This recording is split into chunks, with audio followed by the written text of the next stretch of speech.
নমস্কার সবাইকে, আমি সৌমেন রয় তোমাদের কাছে নিয়ে এসেছি মাটন রেসিপি। সোয়ান্স ভিডিওতে সবাইকে স্বাগত। তো আমাদের যেটা প্রবলেম হয় সেটা হচ্ছে আমাদের ব্যাচেলার লাইফে অনেক জায়গায় আমাদেরকে চাকরির সূত্রে বা পড়াশোনার সূত্রে গিয়ে কাটাতে হয়, যেখানে আমরা বিভিন্ন ধরনের হোটেলে কিংবা বিভিন্ন ধরনের মেস অথবা বিভিন্ন ধরনের ফ্ল্যাট ভাড়া নিয়ে আমরা থাকি। তো সেখানে ফ্ল্যাট বা মেস ভাড়াতে আমাদের অনেক সময় নিজেদের রান্না করেও খেতে হয়, কিন্তু আমাদের ব্যাচেলার যে ছেলেরা আছে সব থেকে প্রবলেম হয় যে আমরা ঠিকঠাক করে রান্না করতে জানি না। অনেকের ধারণা এটা, সবার নয়। তো সেক্ষেত্রে যে যারা যারা পারে না বা যারা যারা এখনো পর্যন্ত করে উঠতে পারেনি রান্না, তো তাদের জন্য চটজলদি খুব তাড়াতাড়ি একটা পাতলা লাইট ঝোল, মাংসের ঝোল অর্থাৎ মাটনের ঝোল কিভাবে তৈরি করব আজকে আমরা এই ভিডিওতে সেটাই দেখব। আমি সৌমেন রয়, তোমাদের এখানে ফার্স্ট টাইম এই ব্লগে এসেছি এত সুন্দর একটা রেসিপি নিয়ে। তোমরা যদি আমার এই ভিডিওটাকে লাইক করে থাকো, কমেন্ট করে থাকো, শেয়ার করে থাকো প্লিজ, এবং আমার চ্যানেলকে সাবস্ক্রাইব করো। আর আমার যদি ভিডিও ভালো লেগে থাকে তো আমাদের এই নতুন নতুন আরও অনেক রেসিপি, যে চটজলদি কীভাবে রান্না করা যায় খুব সহজ পদ্ধতিতে, ঘরোয়া উপায়, সেগুলো জানার জন্য আমার ভিডিওটি দেখো এবং আমার চ্যানেলটি সাবস্ক্রাইব করো সোয়ান্স ভিডিও।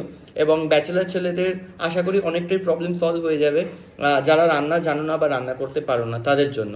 তো আজকে আমি দেখে নিই যে আমরা কিভাবে এই সুন্দর মাটন রেসিপিটা রেডি করেছি। তাহলে চলে যাই মাটন রেসিপি। প্রথমেই আমি নিয়ে নিচ্ছি 500 গ্রাম মতো মাটন। এরপর জিরে গুঁড়ো, ধনে গুঁড়ো, লাল কাশ্মীরি মির্চ, এমনি লঙ্কার গুঁড়ো, শুকনো লঙ্কা, হলুদ, গোটা জিরে, তেজপাতা এবং গোটা গরম মশলা, এগুলো আমাদের লাগবে।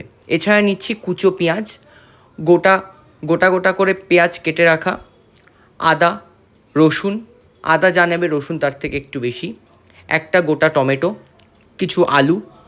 এবার আমরা এগুলোকে মিক্সার গ্রাইন্ডারে এক এক করে আদা, রসুন, পেঁয়াজ এবং টমেটো দিয়ে একটা স্মুথ পেস্ট বানিয়ে নেব এই মাংসটি ম্যারিনেট করার জন্য। স্মুথ পেস্টটি হয়ে গেলে আমরা যে মাংসটি আছে সেই মাংসটি নিয়ে নেব। তারপর একে একে ছোট ছোট কুচি করে রাখা পেঁয়াজ, তারপর যে মশলাগুলো ছিল যেমন জিরে গুঁড়ো, ধনে গুঁড়ো, হলুদ, কাশ্মীরি লাল লঙ্কা এবং নর্মাল লঙ্কার গুঁড়ো, এই গুঁড়োগুলো দিয়ে আমরা এটাকে একটা ম্যারিনেট করব। তার সাথে আমরা দিয়ে দেবো আমাদের যে তৈরি করা পেস্টটি ছিল, অর্থাৎ যে পেঁয়াজ, আদা, রসুন এবং টমেটোর পেস্ট, সেই পেস্টটিও এখানে আমরা ব্যবহার করব এবং এটা দিয়েই ম্যারিনেট করব। গ্রাইন্ডারের মধ্যে ভালো করে পেস্টটি মেখে ভালো করে পেস্টটি আমরা নিয়ে নেব।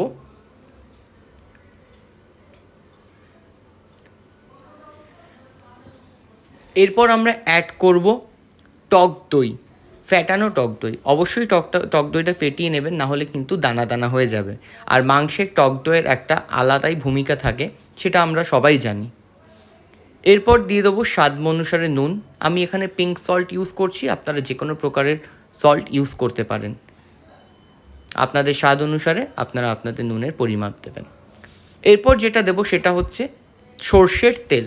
আমরা বাঙালিরা সবাই জানি যে আমরা খাসির মাংসে কিংবা মুরগির মাংসে আমরা কিন্তু কাঁচা সর্ষের তেল দিয়ে রান্না করলে যে রান্নাটা হয় সেই রান্নাটা কিন্তু অসাধারণ খেতে লাগে এবং খুব মজার খেতে হয়। এই সব কিছুগুলোকে আমরা একসাথে মেখে এবং ম্যারিনেট করে মিনিমাম অর্থাৎ কমপক্ষে 30 মিনিটের মতো আমরা কিন্তু রেখে দেব। চলুন এবার আমরা গ্যাস জ্বালিয়ে নিয়েছি, একটা পাত্র দিয়ে দেবো। সেই পাত্রের মধ্যে দিয়ে দেব পরিমাণ মতো সর্ষের তেল। সর্ষের তেলটি গরম হতে হতে আমরা বলি যে সত্যি মাংসের রান্নায় কিন্তু সর্ষের তেলের জবাব অতুলনীয়।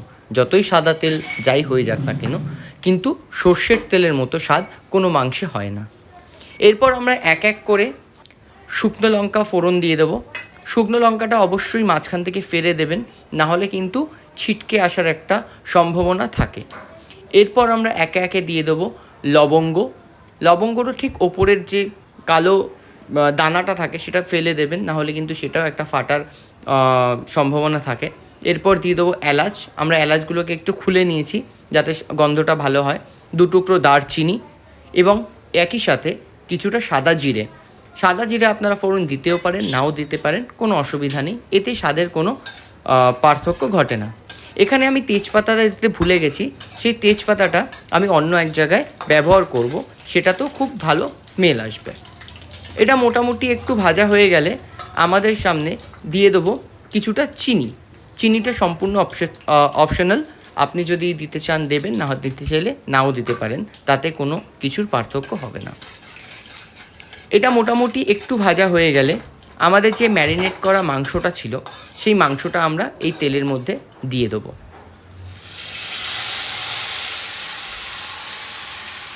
তেলের মধ্যে দেওয়ার পর আমরা এটাকে ভালো করে নাড়িয়ে নেব যাতে নিচের থেকে লেগে না যায়, এবং আমরা এই মাংসটা ততক্ষণ কষাবো যতক্ষণ না এর মধ্যে থেকে তেল বেরোচ্ছে, অর্থাৎ পুরো কষিয়ে নেব, হয়তো একটু সময় লাগবে।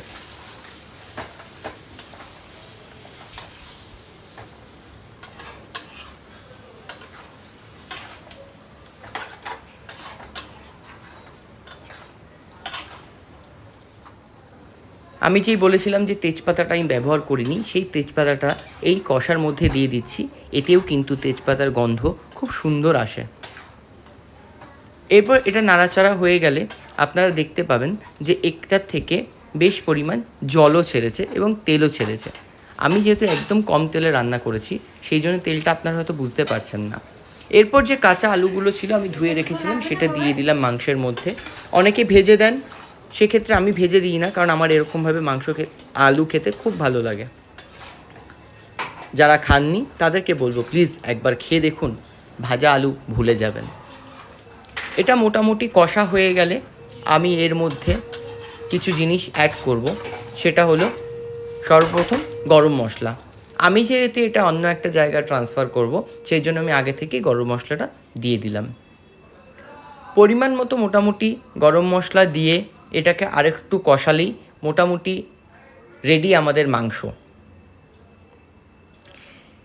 এরপর কি করব, এই মাংসটা কষা হয়ে গেলে আমি এটাকে পাঠিয়ে দেব প্রেশার কুকারে।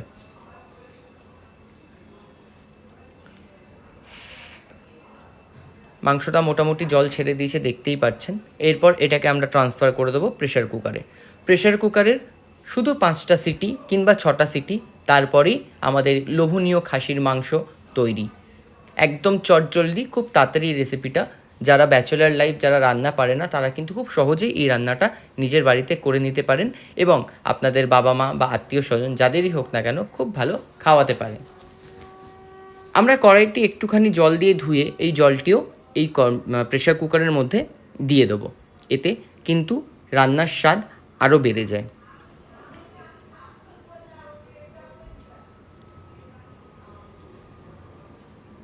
এরপর প্রেশার কুকারের ঢাকনাটি বন্ধ করে শুধুমাত্র অপেক্ষা 5 থেকে 6টা সিটি পড়ার।